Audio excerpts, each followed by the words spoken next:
boala te doboară, nu mai știi încotro. Că nu mai știu cum va fi drumul meu, totul e neclar. Nu mai știu pe ce cale să merg, parcă totul e în zadar.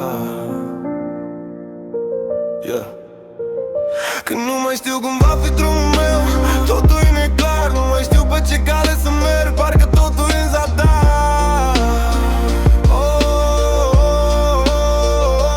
Alții au fericire, râs, spun că viața e bine. Eu am doar tristețe, supărare lângă mine. Viitorul nu e sigur, nu știu cum va fi. Dacă timp încă respir, încă aleg să trăi. Când boala te doboară, simți că nu mai ai puteri. Zilele devin prea grele, nopțile-s doar tăceri. Merg pe drumuri fără hartă, fără niciun semn. Întreb cerul ce urmează, dar răspunsul e absent. Toți îmi spun că o să treacă, că va fi mai bine, dar nimeni nu-mi simte lupta care arde mine. Zâmbet pus ca o mască să nu vadă nimeni rană, dar în suflet por furtuna, por durerea și povara.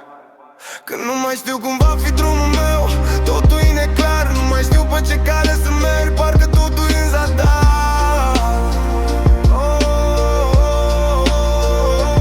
Alții au fericire, râs, spun că viața e bine. Eu am doar tristețe, supărare lângă mine. Viitorul nu e sigur, nu știu cum va fi, dar cât timp încă respir, încă aleg să trăiesc. Pașii mei sunt grei, dar încă merg înainte, chiar dacă uneori simt că mă pierd în cuvinte. Întuneric în privire, dar scânteie în piept. Chiar dacă viața mă lovește, eu încă o accept. Alții au lumină, au iubire, au noroc. Eu mă lupt cu demonii mei în fiecare loc, dar nu cedez, chiar dacă doare și mă frânge. Că din fiecare rană învăț cum să mă strâng.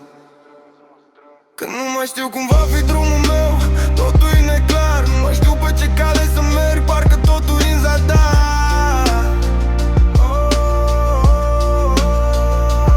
Alții au fericire, râs, spun că viața e bine.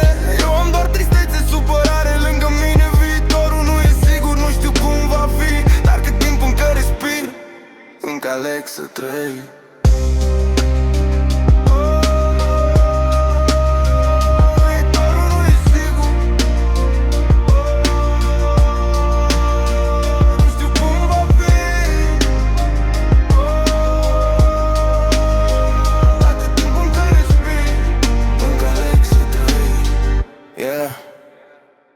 Încă respir.